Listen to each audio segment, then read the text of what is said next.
जब मैं सुबह उठता हूँ तो आमतौर पर टूथब्रश लेता हूँ और स्नान करने के लिए बाथरूम में जाता हूँ। मैंने उस दिन भी वैसा ही किया और बाथरूम का दरवाजा खोल दिया।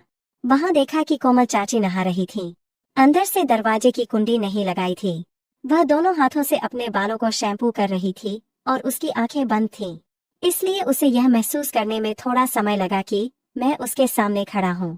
उस पल मैंने जो देखा उसे मैं कभी नहीं भूल सकता। उस पोज में उसके वो दोनों मुझे देख रहे थे और मैं उन्हें देख रहा था। उसने अचानक अपनी आंखें खोली, लेकिन उसे नहीं पता था कि क्या करना है। उसी समय मैंने बाथरूम का दरवाजा बंद कर दिया और अपने कमरे में चला गया। मैं उस दृश्य की कल्पना मेरे आंखों के सामने से हट नहीं रही थी। मैं कोमल आंटी के उस पोज को याद करके कमरे में बैठ गया और अपने साथी के साथ मजे कर रहा था। ऐसा करते समय अचानक कोमल चाची मेरे कमरे में आ गई। मैं घबरा गया और जल्दी से सब कुछ ढक दिया। लेकिन तभी कोमल चाची ने देख लिया कि मैं क्या कर रहा हूँ। नमस्कार दोस्तों, मेरा नाम मनोज है, लेकिन प्यार से सब मुझे डॉली बुलाते हैं। मेरी उम्र 21 साल है। मैं दिखने में बहुत अच्छा तो नहीं हूँ, लेकिन इतना भी बुरा नहीं था। मेरी आंखें, नाक और कान ठीक हैं। तारा चाची हमारे घर खाना बनाने और बर्तन धोने आती हैं। मैं उन्हें आंटी कहता हूँ। वह वहाँ हमारे घर के पास एक चाली में रहती है। वो रोज सुबह 7 बजे आती है और मेरा और पापा का टिफिन तैयार करती है। तारा चाची रात का भी खाना तैयार करती थी और बाकी सारे काम करके 1 से 2 बजे निकल जाती थी। उसके पास घर की एक चाबी होती थी और जब हम ऑफिस जाते हैं तो वह सारा काम खत्म कर लेती थी और फिर घर चली जाती है। शाम को जब हम घर आते हैं तो खाना गर्म करके खाते हैं। तारा आंटी देखने में बहुत सुंदर थी। दोस्तों, अब वापस अपने विषय पर आते हैं। ये 6 महीने पहले की बात है। मैं उस समय जॉब पर नहीं था और मैं घर पर अकेला रहता था।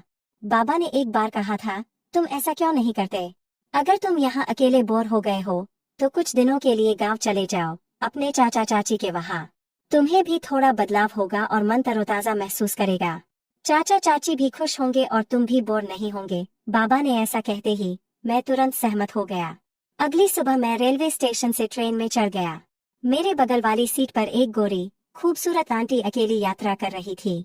जैसे ही मेरी नजर उन पर पड़ी तभी ट्रेन चल पड़ी और ठंडी हवा आ रही थी। वो झपकी ले रही थी और मैं उसे देख रहा था, जबकि उसने अपना सिर मेरे कंधे पर रख दिया और मुझे अपने शरीर में एक अलग सनसनी महसूस हुई। मेरी टाइट जीन्स की वजह से मेरा साथी खड़ा नहीं हो पा रहा था। मैं तुरंत यह देखने के लिए खड़ा हो गया कि कोई मेरी ओर ध्यान दे रहा है या नहीं। कोई मुझे नहीं देख रहा था तो उसे मैंने अपने हाथ से सेट किया। फिर थोड़ी देर में उसने देखा कि उसका सिर मेरे कंधे पर है तो वह सॉरी सॉरी बोल रही थी। मैंने तुरंत उसे रोका और कहा, नहीं नहीं, सॉरी मत बोलो, ठीक है। फिर मैंने पूछ ही लिया कि तुम कहाँ जा रहे हो, तो उसने बताया कि वो भी मेरे गांव जा रही है। गांव में उसकी माँ थी। उसकी बातों से लग रहा था कि वह अपने पति से झगड़ा करके घर जा रही है। ऐसे ही बातें करते करते हमारा स्टेशन आ गया। हम दोनों उतरकर अपने अपने घर की ओर चल पड़े। मैं अब चाचा के घर पहुंच गया था। मेरे दिनेश चाचा, कोमल चाची और उनकी बेटी प्रिया, केवल 3 लोग वहां रहते थे। शाम का वक्त था। दिनेश चाचा खेत पर काम करने गए थे और कोमल चाची ने मुझे नहाने के लिए कहा। मेरे नहाने के बाद कोमल चाची ने मुझे गर्म चाय और नाश्ता परोसा। जहाँ तक कोमल चाची की बात है तो उनका कद थोड़ा छोटा था, लेकिन उनका शरीर काफी भरा हुआ था। उसकी उम्र लगभग 40 से 42 साल होगी। इसके विपरीत प्रिया लंबी थी, चाचा के समान, लेकिन पतली थी। प्रिया की उम्र करीब 20 से 21 साल होगी। थोड़ी देर बाद चाचा खेत से वापस आए। हम एक दूसरे से मिले और थोड़ी बातचीत की। रात को चाची ने खाना बनाया। चाची, चाचा, प्रिया और मैं रात के खाने के लिए एक साथ बैठे थे। रात के खाने के बाद मेरे लिए अलग कमरे में सोने की व्यवस्था की गई थी। मैं वहीं जाकर सो गया। ऐसे ही 2 से 3 दिन कैसे गुजर गए समझ नहीं आया। मैं सुबह उठा तो हमेशा की तरह उठने के बाद टूथब्रश लेकर बाथरूम में नहाता था। मैंने उस दिन भी वैसा ही किया और बाथरूम का दरवाजा खोल दिया। वहां देखा कि कोमल चाची नहा रही थी। चाची ने दरवाजे की कुंडी लगाई नहीं थी। वह दोनों हाथों से अपने बालों को शैम्पू कर रही थी और उसकी आंखें बंद थीं। इसलिए उसे यह महसूस करने में थोड़ा समय लगा कि मैं उसके सामने खड़ा हूँ। उस पल मैंने जो देखा उसे मैं कभी नहीं भूल सकता। उस पोज में उसके दोनों मेरी तरफ देख रहे थे और मैं उन्हें देख रहा था। उसने अचानक अपनी आंखें खोली, लेकिन उसे नहीं पता था कि क्या करना है। उसी समय मैंने बाथरूम का दरवाजा बंद कर दिया और अपने कमरे में चला गया। मैं उस दृश्य की कल्पना अपनी आंखों से कर रहा था। चाचा सुबह खेत पर चले गए थे। अब मैं कोमल चाची के उस पोज को याद करके कमरे में बैठ गया और अपने छोटे साथी के साथ मजे कर रहा था। ऐसा करते समय अचानक कोमल चाची मेरे कमरे में आ गईं। मैं घबरा गया और जल्दी से सब कुछ ढक दिया। लेकिन तभी कोमल चाची ने देख लिया कि मैं क्या कर रहा हूँ। कोमल चाची ने कहा, मुझे याद करके तुम ये सब कर रहे हो क्या? मुझे पता था कि तुम कमरे में ऐसा ही कर रहे होगे, इसलिए मैं यहाँ आ गई हूँ। मैंने कहा, चाची मुझे माफ करें, लेकिन मैं आपकी सुंदरता ने पागल बना रखा था। कोमल चाची मुझे अपने पास ले गईं और बोली, अब दिखाओ तुम्हारा जोश। उसने मुस्कुराते हुए मुझे बिस्तर पर बैठाया और हम बातें करने लगे। वो मेरे होठों पर हल्का सा स्पर्श करके बोली, अब चिंता मत करो, मैं तुम्हारी दोस्त हूँ। उसने अंदर कुछ भी नहीं पहना हुआ था। मैंने पूछा, चाची प्रिया नहीं आएगी ना? उसने मुस्कुरा कर जवाब दिया, नहीं, वो अपनी सहेली के पास गई है। यह कहकर उसने मेरे साथी को बाहर निकाला।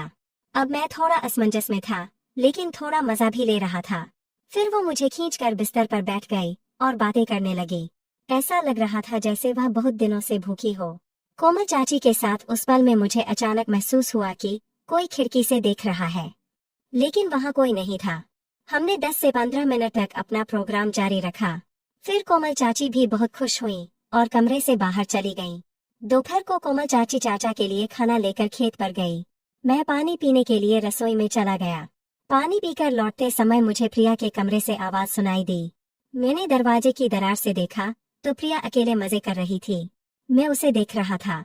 अचानक प्रिया मुस्कुराई और बोली, मनोज, मुझे पता है कि तुम मुझे देख रहे हो। अंदर आओ, नहीं तो मैं पापा को बता दूंगी कि तुम अपनी चाची के साथ क्या कर रहे थे। मैं डर गया और कमरे में चला गया। हालांकि प्रिया पतली थी, लेकिन उसके वे बहुत बड़े थे। उसमें मुझे और चाची को एक साथ देखा था, तो अब मुझे एहसास हुआ कि मुझे उसके साथ कुछ समय बिताना होगा। और मैंने उसे धीरे से गले लगाया और वह भी तैयार थी। और फिर हमने कार्यक्रम शुरू किया। 1 घंटे के बाद हमने आराम किया और मैं फ्रेश होकर आंगन में बैठ गया। फिर मैंने प्रिया से पूछा, क्या तुमने इससे पहले काम किया था? उसने कहा, हाँ, मैंने पहले कई बार ये काम किया है और मैं उससे शादी करना चाहती हूँ। ये सुन के मुझे अच्छा लगा, नहीं तो प्रिया मेरे पीछे पड़ जाती।